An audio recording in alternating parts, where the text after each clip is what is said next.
O que é que produz os jatos de rádio? São partículas relativísticas, partículas que se movem com uma velocidade próxima da velocidade da luz, né? Então, notem que esse quasar que está aqui no centro está emitindo uma grande quantidade de gás, partículas, com muita energia cinética.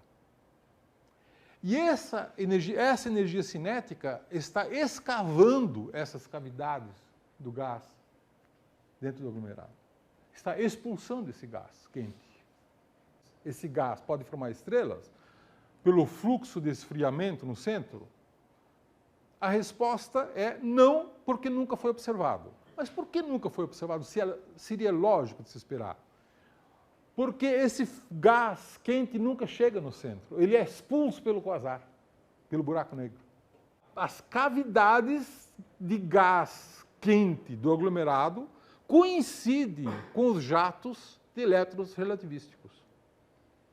Esse aglomerado se chama MS0735. Vocês vejam que a emissão de rádio está associado com essa galáxia gigante elíptica central, certamente vindo do seu buraco negro gigante, né, e emitindo nessa direção. Mas provavelmente no passado a direção era outra. O que mostra que esse jato, de alguma maneira, está se movendo, talvez precessionando. O disco central talvez esteja produzindo algum movimento de bambolê. E você assiste os efeitos dele aqui a essa distância. Mas é importante ver que esta associação de jatos com cavidades em aglomerados ricos de galáxias não é um caso raro. Esta é a imagem de raio-x de um dos aglomerados mais ricos da vizinhança nossa, um aglomerado próximo, que é chamado aglomerado de Perseus, um aglomerado rico de galáxias na constelação do Perseu, né? O satélite Chandra observou este aglomerado durante 270 horas. Tá? 270 horas. Lembre-se que um dia tem 24 horas. Então, vocês podem imaginar quantos dias ele ficou fotografando continuamente esse aglomerado para poder produzir uma imagem tão nítida. E aqui vocês veem as diversas cavidades que foram escavadas neste aglomerado, com direções, com jatos produzidos em direções distintas. Não é uma coisa constante ao longo do tempo, não é?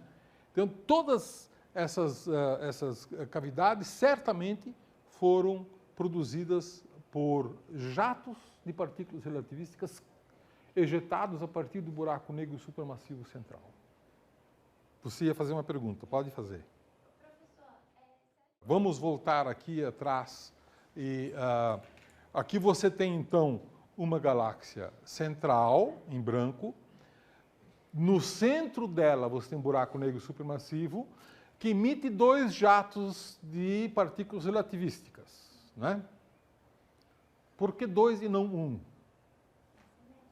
Porque é simétrico, porque é produzido por um disco, e um disco tem dois lados. Se produz um para cima, vai produzir outro para baixo, né? Esse jato pode ter uma enorme influência sobre a galáxia no qual ele está hospedado. E sobre o gás quente, não sobre as outras galáxias. Não terá influência sobre as outras galáxias do aglomerado. Isto terá um impacto realmente desprezível. Mas terá uma influência sobre a dinâmica desse gás muito quente. Isso são escalas, nós estamos falando aqui de escalas de dezenas de milhões de anos-luz. Isso aqui são dezenas de milhões de anos-luz. Tá certo? Isso aqui é muito maior do que o grupo local de galáxias, que é de separação de Andrômeda para a Via Láctea. Outra pergunta. Em primeiro lugar, é muito difícil você ter uma galáxia exatamente no meio do caminho. E aí você tem duas fases desse jato de partículas relativísticas. Quando essas partículas são realmente relativísticas, ele é extremamente colimado, extremamente fino, é quase como um feixe de laser, né? E a probabilidade de você acertar uma galáxia por acaso é muito pequena. Depois que se desacelera, aí ele vira uma grande bolha, e aí a probabilidade de acertar uma galáxia é maior, mas já a densidade energética, mecânica, é muito mais baixa. Então não é digamos, não se espera uma consequência muito grande sobre a evolução das galáxias do aglomerado, a não ser a galáxia central, que obviamente é muito fortemente afetado pelo jato, né? E pela luminosidade associada ao buraco negro supermassivo de qualquer maneira, né? Sob forma de núcleo ativo de galáxia, quasar ou qualquer outro nome que se queira dar. A pergunta é, existem aglomerados onde você tem duas galáxias e as duas galáxias emitem jato em rádio? A resposta é sim, existem, mas não a distâncias muito pequenas. Existem a distâncias muito grandes, onde você observa, às vezes, dois jatos, e às vezes dois jatos formando um X vindo da mesma galáxia. Nesse caso, o que se supõe que, na verdade, sejam dois buracos negros supermassivos dentro da mesma galáxia, formando um sistema binário, e cada um deles com seu jato. Essa é a explicação. Tá? Muito bem, nós vamos estudar agora a galáxia, o aglomerado de galáxias A3376. O que esse aglomerado tem de interessante? Vocês já pensaram, se você tem dois aglomerados de galáxias, um próximo do outro, eles não podem colidir? Eventualmente se fundir, formando um novo aglomerado? Há evidências, no próprio aglomerado de Coma, que você tem duas galáxias dominantes, talvez no passado fossem dois aglomerados separados, que se encontraram e formando um aglomerado só, mas ainda com dois núcleos, né? Nesse aglomerado, Abel 3376, vocês estão enxergando Abel 3376? Não é fácil, né? Não é fácil. Todas as luzes com cruzes são estrelas. As galáxias não têm cruzes, elas são objetos mais difusos, estão concentrados nesta região aqui em maior quantidade. Tá? Então, este é o objeto de número 3376 do catálogo de Abel. Ok? Parece muito pouco interessante, né? Vamos tirar uma fotografia em raio-x. Está aí a fotografia em raio-x. Então, vocês vejam que o aglomerado de Abel está aqui, o centro do aglomerado de Abel, claro que o aglomerado é muito maior, mas a emissão de raio-x tem um núcleo, parece um cometa, né? Tem um núcleo aqui e uma extensão, uma enorme cauda para trás. O que seria isso? Um trabalho feito aqui no IAG sugeriu que isso é resultado de uma colisão de dois aglomerados de galáxias. Dois aglomerados. Um muito rico e outro rico, mas não tanto. Tá? Dois aglomerados colidiram e produziram isso aí. Eu vou mostrar o trabalho que eles publicaram, eu vou mostrar sob forma de vídeo. Esse trabalho, esse vídeo, foi produzido aqui no IAG pelo Rubens Machado e pelo professor Gastão Lima Neto, que foi o orientador do trabalho, né? E ele foi produzido num supercomputador aqui no IAG e simula numericamente, no computador, a colisão de dois aglomerados de galáxias, né? E o que eles mostram, na verdade, é a emissão de raio-x de cada um desses dois aglomerados e do resultado da fusão. Então, nós vamos ver agora como que isto se iniciou com dois aglomerados, um maior, um menor, separado de cerca de 2 megaparsec, que são 6 milhões de anos-luz, e eles vão se aproximando, né? Num certo momento, forma uma onda de choque que escapa transversalmente para cima e para baixo. Vejam essa onda de choque como está se escapando da colisão, né? E a galáxia menor parece que atravessa a galáxia maior como se fosse uma bala, né? Atravessando a água, ou um avião a jato atravessando a atmosfera e produzindo uma onda de choque, né? Produzindo, então, essa figura relativamente bizarra. Agora nós vamos ver de novo, só que mais ampliado. Nós vamos ver a formação da onda de choque, tá certo? E a bala indo para a direita. Tá? Agora ele vai mexer para ver de um outro ângulo. Essa mesma estrutura do computador, ele direcionou para a gente ver isso de um outro ângulo e veja como é que isso parece comparado com a observação de raio-x. Como diriam os italianos, se non è vero, è bene trovato. Né? Pode não ser verdade, mas que parece, parece. Tá certo? Então, vamos apenas ver novamente, né, essa colisão. Parece muito simples, mas essa colisão tem que ser feita com um computador muito potente, né, porque envolve uma enorme quantidade de partículas, né, e uma grande quantidade de tempo. Vocês vejam que o indicador lá em cima é em bilhões de anos, né, giga-ano. Né, é o tempo que leva para uma colisão de galáxias surtir efeito, né? Mas a gente vê diversas situações de emissão de raio-x. Esse é o primeiro que nós estamos vendo. Numa das próximas aulas eu vou mostrar um outro, né, que é o aglomerado da bala, que parece muito com o que vocês estão vendo agora, né?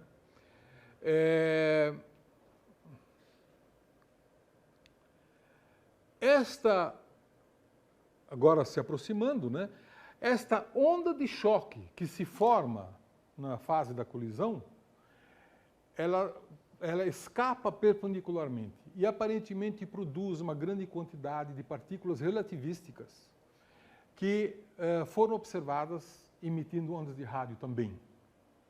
Tá? Já vou mostrar isso. Olha, agora ela está se virando, né? Para um aspecto diferente, um ângulo diferente. Então, nesse ângulo agora você pode comparar com a emissão de raio-x e vejam que a similaridade é bastante grande, né? Então, a ideia é que, na verdade, nós estamos explicando essa observação de raio-x como sendo o resultado da colisão de dois aglomerados de galáxias.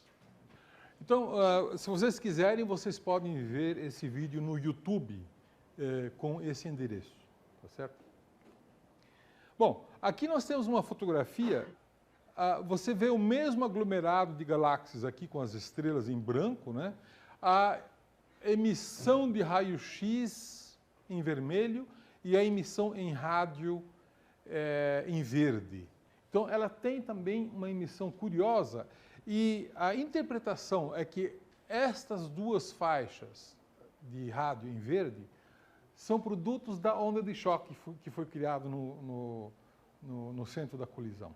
Tá? Então, apenas para completar a história do aglomerado de Abell 3376. Aqui nós temos um outro aglomerado extremamente rico de galáxias, né, que é Abell 1689. E aqui você vê a parte central do aglomerado, e aqui parece que tem um outro aglomerado, né, mais ou menos a mesma distância. Se isso for verdade, você pode imaginar que daqui a 1 bilhão de anos, em vez de 2, você terá um só, né? Que eles vão acabar colidindo e se transformando num só. Talvez podendo produzir um vídeo semelhante daqui a 1 bilhão de anos. E aqui? Aqui nós temos um aglomerado chamado Abell 2052. À direita, à esquerda, uma taça de vinho. Vocês vejam que Abell 2052 tem uma elíptica gigante bem no centro. E a distribuição da emissão de raio-x associada a essa elíptica gigante tem cavidades. Certo? Tem várias cavidades aqui. O que sugere que você tem jatos em rádio, talvez não no presente, mas no passado, né? Que escavaram essas cavidades, como no aglomerado de Hidra. Né? Mas você vê outra coisa aqui, você vê uma espiral em raio-x, que vem desde aqui em cima, uma espiral emitindo raio-x. Curioso. Como é que isso é interpretado? Isso é interpretado como um aglomerado que tinha uma grande quantidade de gás muito quente, e aí veio um outro aglomerado menor e colidiu com esse aglomerado maior e começou a balançar. Né? Mais ou menos como se você pegasse um copo de vinho e desse um pitaco no copo de vinho, o vinho começa a balançar dentro do copo. Né? Então, tanto o aglomerado menor quanto o gás começou a balançar e sendo ejetado e formando essa espiral. Por que essa espiral não é totalmente simétrica? Porque a colisão não foi exatamente frontal, ela foi meio lateral. Então, por isso produziu uma assimetria. Né? Mas esse tipo de espiral é visto, foi claramente nesse aglomerado, mas é visto em outros aglomerados também. E também, então, se pensa que isso é fruto da colisão de um aglomerado maior com um aglomerado menor. E esse aglomerado menor perturba a distribuição de gás quente que emite o raio-x. E você vê isso